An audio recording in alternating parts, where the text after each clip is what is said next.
We pull no punches. Press the button, subscribe.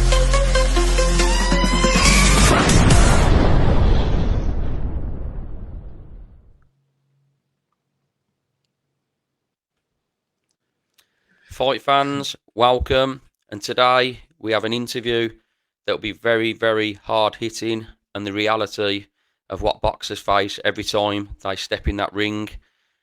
This story that we'll tell today actually made national news. So this one has been a long time coming for me and Jonjo to do here. So fasten your seatbelts. This is an absolute miracle story. So Jonjo, how are you doing? Thank you for having me, Darren. Yeah, I'm not too bad, thank you, mate. As good as can be, anyway. That's good to hear, mate. So we will get to that night that changed your life forever. Yeah. First of all, I'm just been wondering about what was your passion for boxing to start with? How did you get into it? My dad was a boxer, Darren. My dad was a heavyweight boxer for my local amateur, for the club that I boxed for as an amateur. Burton Amateur Boxing Club, Burton-on-Trent Amateur Boxing Club, and he was a good heavyweight, to be fair.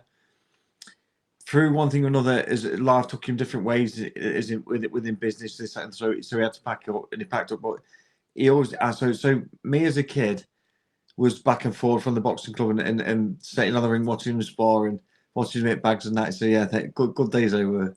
He's let me have a little put a little pair of gloves and have a little 1-2 on the bag every now and again. So yeah, so that was how basically I got it through my dad, really. Yeah. So you're from Burton-on-Trent, but with a surname Finnegan, which of course is Irish. Yeah. Tell us a bit about your Irish background then.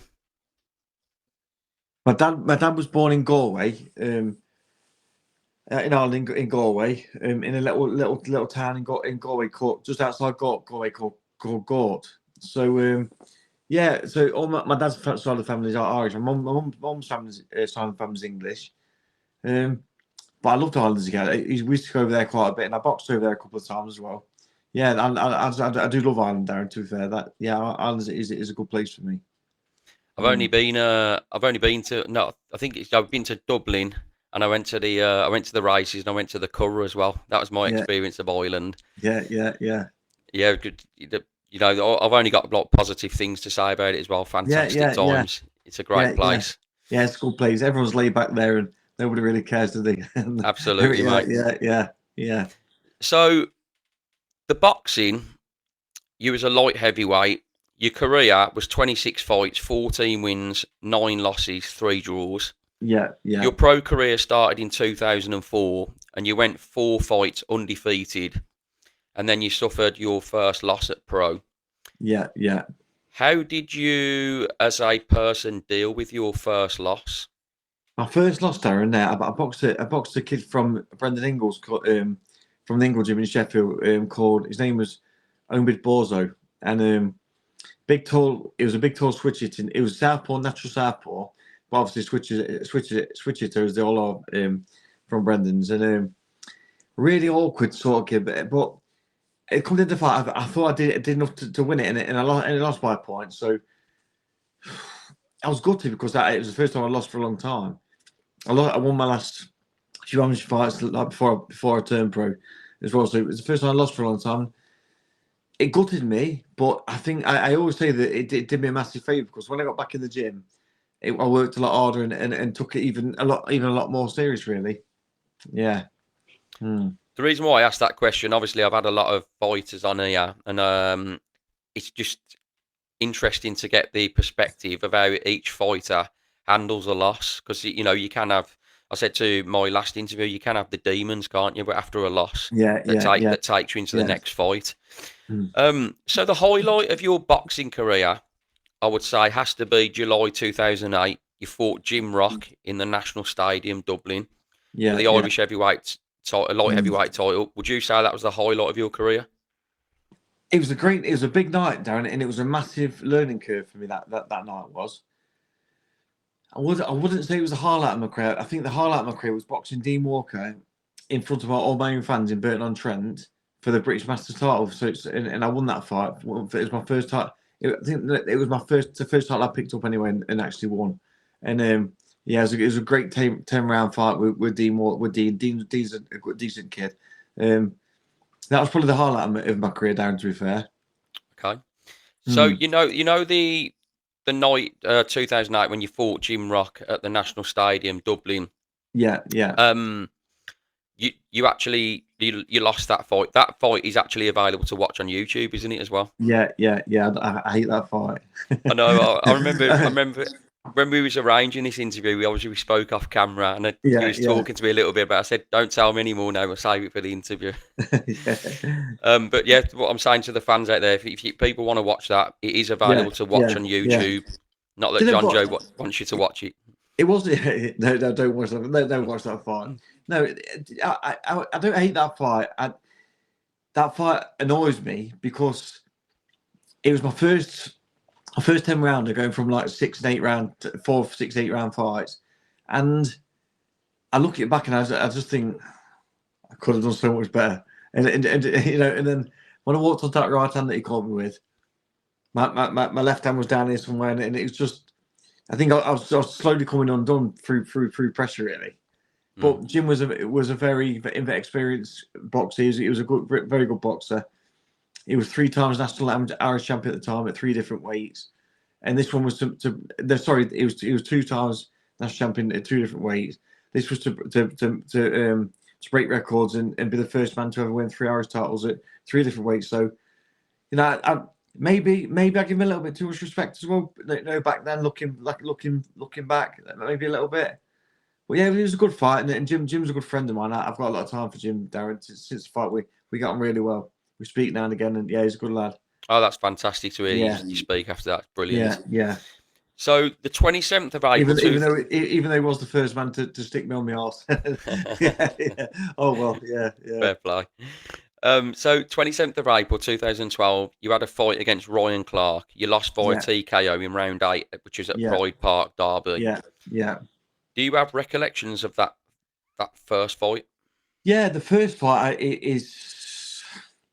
I want to say it's clear, but it's not. It's not clear. I just remember seeing bits and bobs of it and reading things. And I remember I remember my thoughts after the fight, and I dropped him real heavy in the first round with a massive left hook, and bang, he went over. And I remember that the referee put a long count in.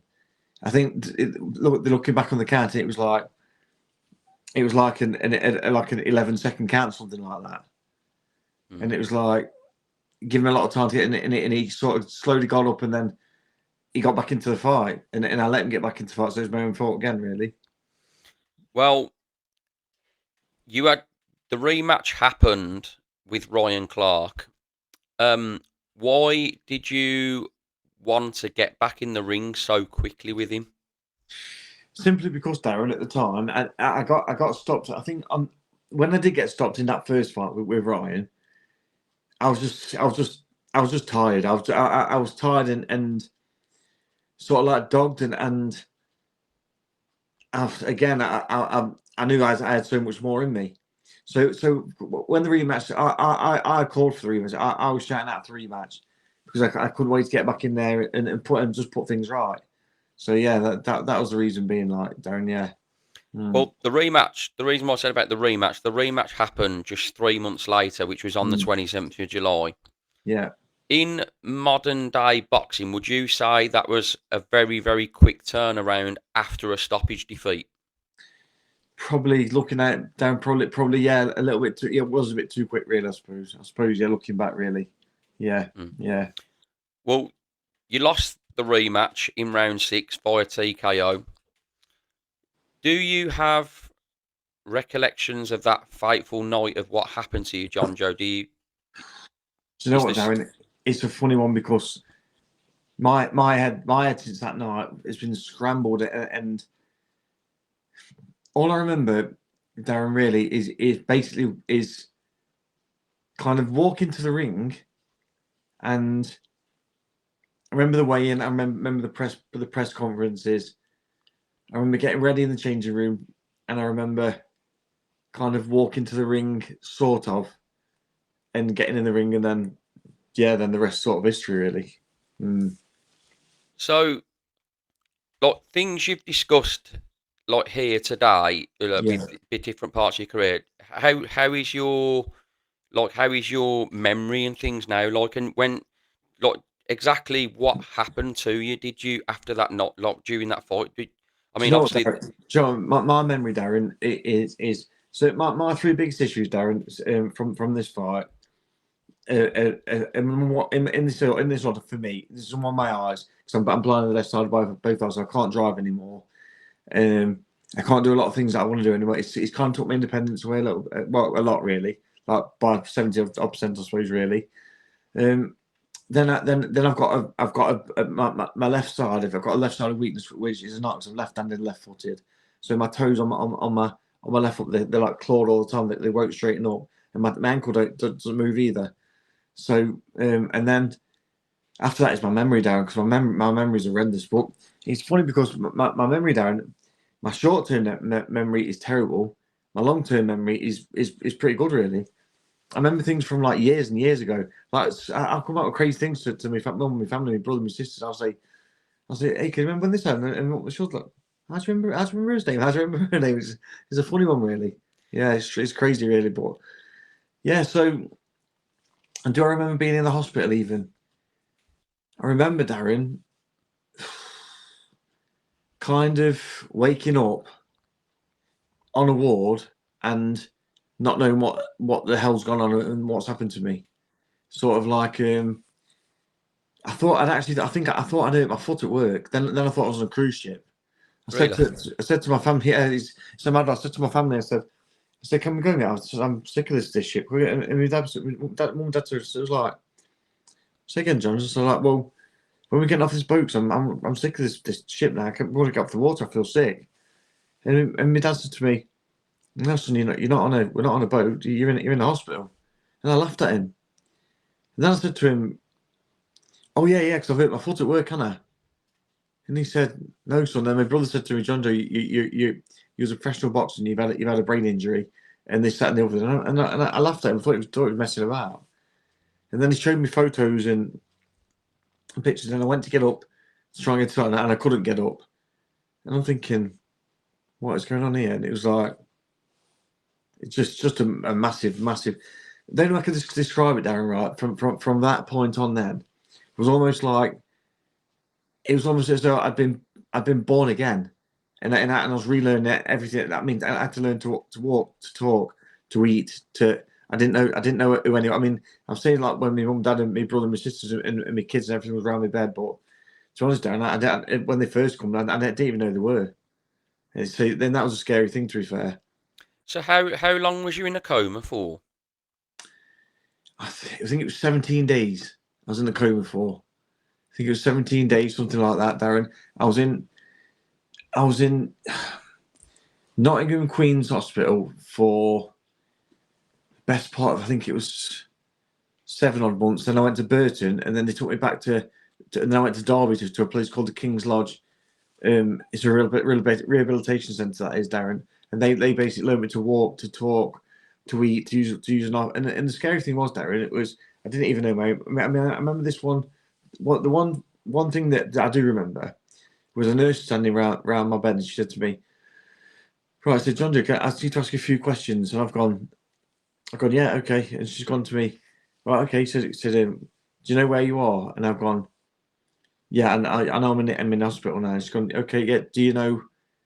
Can you give me your name?" And I've gone, "Yeah, yeah." And she's standing there with a pen and paper, and I've gone, I'm thinking, what's my name? And I'm like, and that was the first time, Darren, that was. I don't mind saying it either. That was the first time that was it. Tears just ran down my eyes. I'm thinking to myself,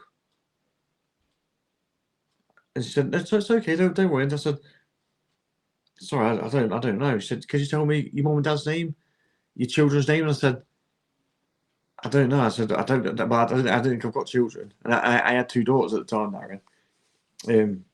Got a son now as well, bless him. So then it was just like she brought some food out for me, Darren, and put it in front of me, and then I picked it up with my hands and just started to put it in my mouth. And she said to me, "Johnny, you got a knife and fork there?" And I've gone like, what's that? And like she had to show me and teach me how to use a knife and fork and things like that. And it's like, looking back now, Darren, because I've come a long way since then, obviously. And it's like, it's mind blowing, really. It's a little bit like, what was going on? Do you know what I mean, sort of thing. It's to hear that is just, like I said at the start, the reflection of boxers, what they have to go through in the ring, putting their lives on the line every single time they step in that ring. Yeah, yeah. For the people that don't know, whether you sort of remember it or whether you had to be told after, what was the sort of the shot that done the damage, or how did it go? Apparently, Darren, now, and from what from so I'm left-handed, but I always box in an orthodox stance. So I've shot a jab out, and it's come down the side of a jab, and threw a left hook, bang, and caught me with a left hook. And what happens, Darren, is when the brain's concerned, anything that damage is done on the left. Sorry, is it with the left hook landing on the right hand side? I'm sorry, I got that wrong. So anything damage on the right hand side affects the left. So basically, I've kind of woke up with my shoulder and my left arm was sort of sagging. My left leg didn't want to work. Like I say, my foot, my ankle doesn't work anyway. That's still the same. And my toes are clawed all the time. So yeah, sorry, Dan. What was the question again? What was it? About what was the actual shot that done the damage? Yeah. So it was a left hook that caught me down, that dropped me, and like I say, that shot. Then I woke up like 3.5 weeks later in a coma. It's a crazy one, really. It's just, honestly, I mean, I've labelled this the miracle story. Yeah, There is obviously fighters that have been, it's been fate. They haven't survived. yeah. I know you turned to God after what happened to you, because you believe that He was looking over you that night, don't you? I genuinely do, Darren. Yeah, I do, and simply because, Darren, since then as well, I pray a lot, Darren, and I go to. I've got 2 or 3 churches that I go to like weekly, and it's just I've just seen so many different changes, and I've asked him for things, and they happened, and the kind of come to fruition eventually, and it's like he's kind of look in the air and he sort of say thank you, God, don't you, sort of thing, Well, I do anyway, yeah. Well, mate, I totally understand why you feel like that, to think that someone's looking over you after what happened to you. Yeah. So you've said about like how, like, how you've gone through life now, sort of what happened that night, what you remember of it, family, with what your family and things. Do you have any envy towards boxing? Do you look back angry at it now, or do you love the sport more than, a silly question, but do you love the sport more than ever, have more respect for it? Do you know what, Darren? That's a really, really good question, though. And because people say to me, Jonjo, you must hate boxing now. I bet you can't stand watching it. But Darren, it's something that I've loved, and I've done since I was like that big. And like I said, I was a 9-year-old little boy, and I've got to say to Darren that I love boxing. I love everything about boxing. I love the person that boxing made me.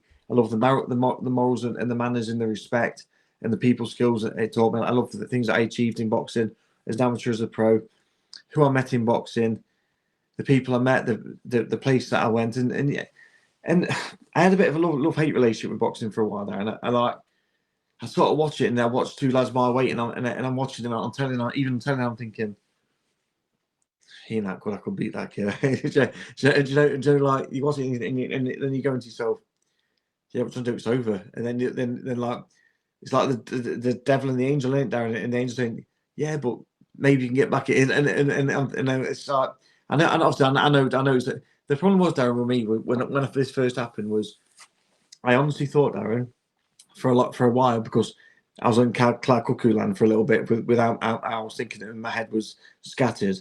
I thought that I'd be able to get outside, get my foot better, get on the road, start running and train and get a rematch again with right and box again. That's the fighter's instinct, isn't it? That. Yeah, and then my dad had to sit me down one day, Darren, and he said to me, Jonjo, listen, son. He said, so you've got to understand that your boxing career's over now. It's done. And I went, no, Dad, you can't say that to me, because you don't understand. Boxing's my life. That's all I do. It's my job. It's all I've ever done. I can't live without boxing. And he said to me, so you've got to learn to, son, because it's done now. And then I went to sit back to see the surgeon, Darren. This surgeon that operated on me, Darren. a lady called Miss Cartmill. She said wanted to see me before I went home from the hospital. So I went in to see her, and really very how can I describe that? Very sort of abrupt, maybe to a little bit, to a certain degree, and a little bit, but just dead straight to the point, just like no ifs or buts. I mean, she just said it how it was. So she said, Jonjo, and I said, how are you feeling? And she had a really sort of like stern face, and so how are you feeling? And I've gone like, I don't feel too great, but obviously I'll be able to get better. I'll get better. She said, yeah, you will. Just got to keep, you'll get a certain degree better, but you'll get fully better. I said, no, I don't know, I'll get better. Thinking, oh, she's just like, she's telling me what she thinks, well, and I will get better.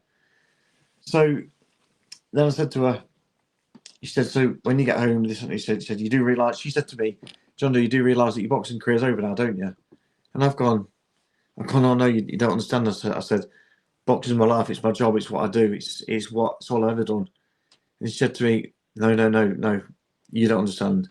You even bang your head on the car door, getting in a car, and said, and you will die. And I've looked at her, and again, I've gone, you really mean that, don't you? She's gone to me more than I'm just being honest with you. She said, I don't mean I know it. I've gone, so I can't ever spar or box or get the ring ever again. She's gone, no, it's over.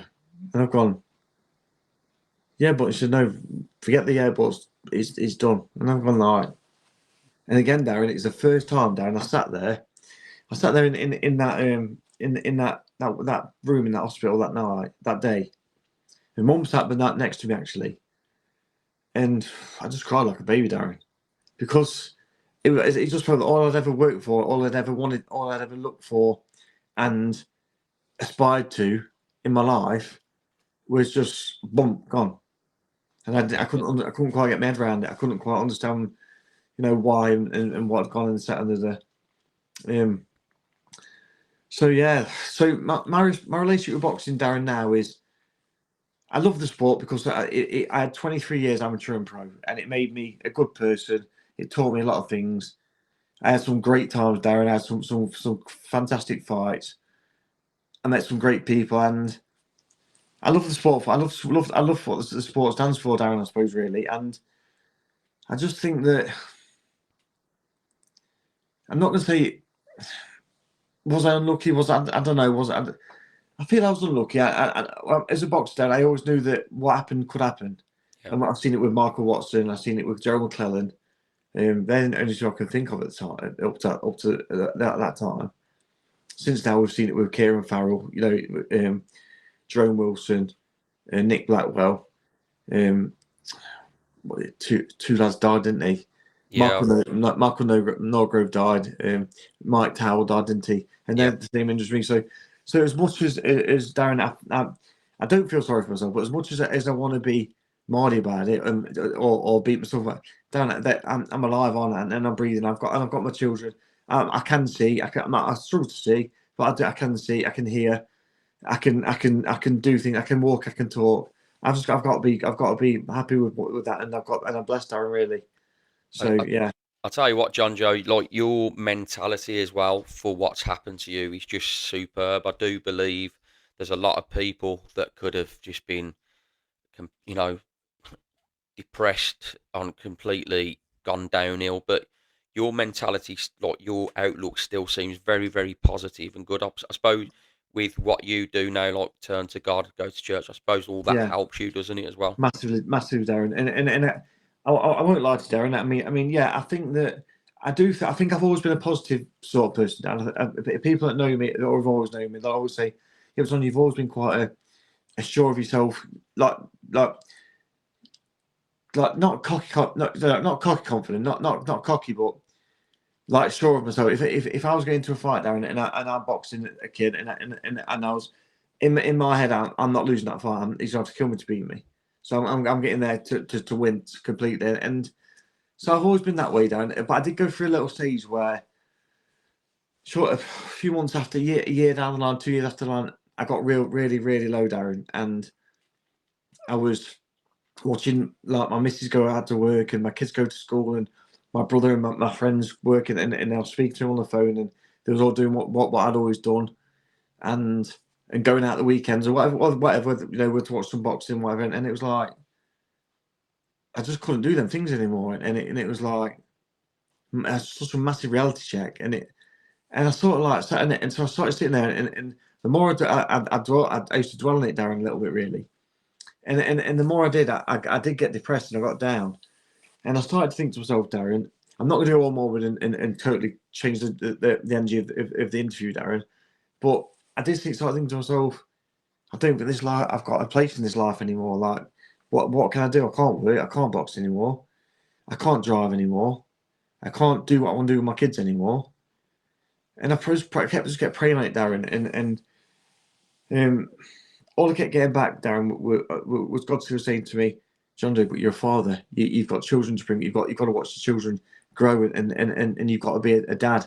And you've got to be a dad. You've got to be a son. You've got to be a brother, a friend. And it's sort of like you said, Darren, church really helped me, but I was getting really low at times where like my phone would ring and I'd turn my phone over and put it upside down. Really? People knock on the door and I'd ignore the door and I didn't want to look who was at the door.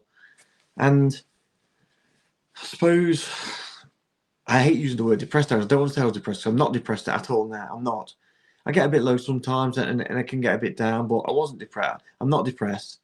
So I started to go to counselling, Darren, and I almost felt like ashamed to say that, Darren, at one stage, to be fair. But I went, Darren, and the first, I had about, over the years, I've had about, 15, 20 counselling sessions, something like that. And I went to this counsellor and she said to me, okay, John, do you want to tell me what's gone on? And what was it? I said, yeah, okay.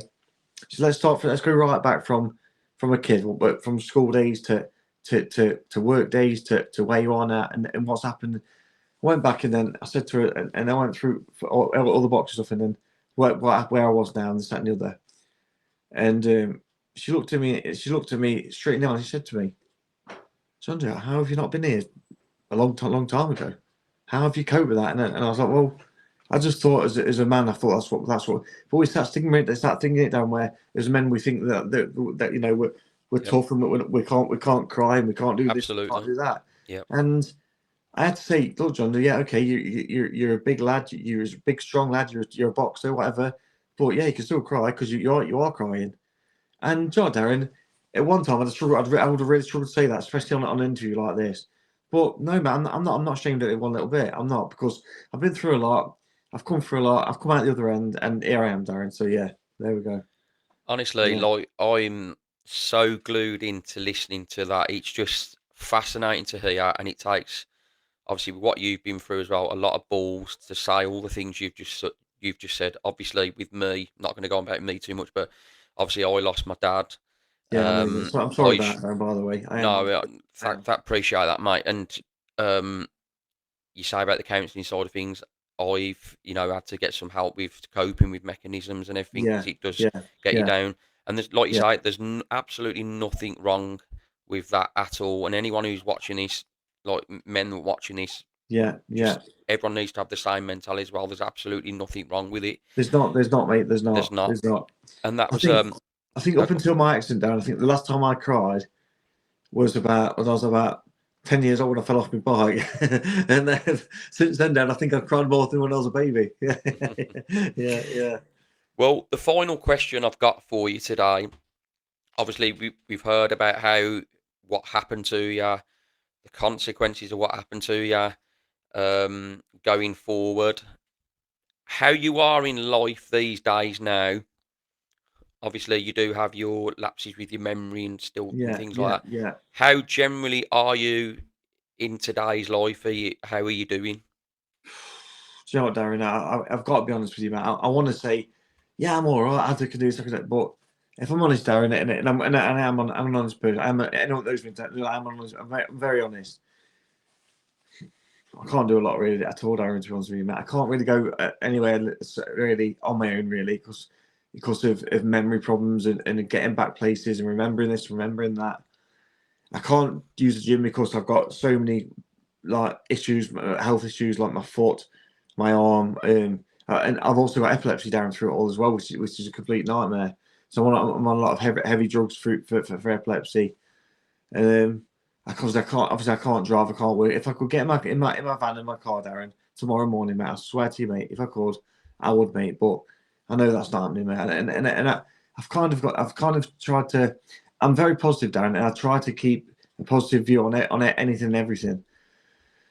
But I'm not gonna work it. I don't think, Darren. I would love to, Darren, and I'd love to do a bit of voluntary work, whatever, if I could eventually. I'm not going to drive because of my eyes and epilepsy. I try my hardest, down to eat quite well. So in my last fight, Darren, I was 12 stone. I walked around the super and pretty comfortable, really. I bulked to about what 12, 10, make 12 stone. I'm walking around now, Darren, and I'm not a massive bloat. I'm not a big fat whatever you want to call me. Mm. But I'm about probably about 15, not 15 stone, 15, 10, something like that now.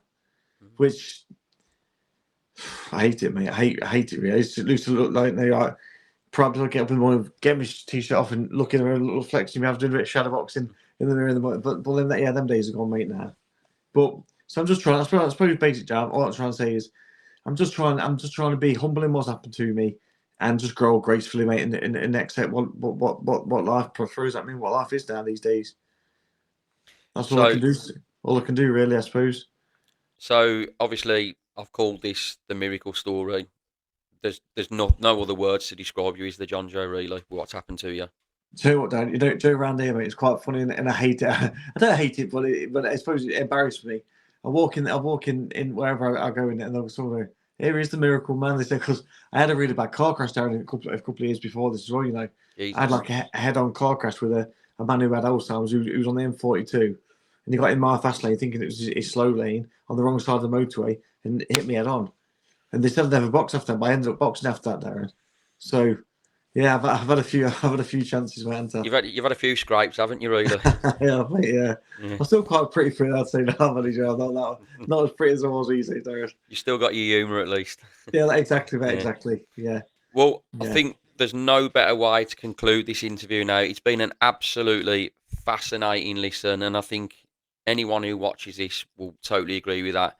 Jonjo, it's been a pleasure getting to know you as well over the last few months. You've been in touch with me since what happened to my dad as well. Yes, Class mate, you as yeah. a friend now. It's been Yeah. such a great person to know. Thank you, mate. You too. And I'm so grateful for having your time to come on my channel, mate. Thank you, Darren. I really appreciate having me on, mate, as well. Thank you very much. No problem. We'll keep in touch, and I wish you all the luck as much as possible going forward. And Thank you, buddy. I wish you well in life, mate. And me and you'll keep in touch, mate. Definitely, Darren. Thank you very much, mate. Cheers for having me on, Darren. No problem. Thank you, buddy. Thanks, all right, mate. thanks, Jonjo. Speak to you soon, mate. Thank you.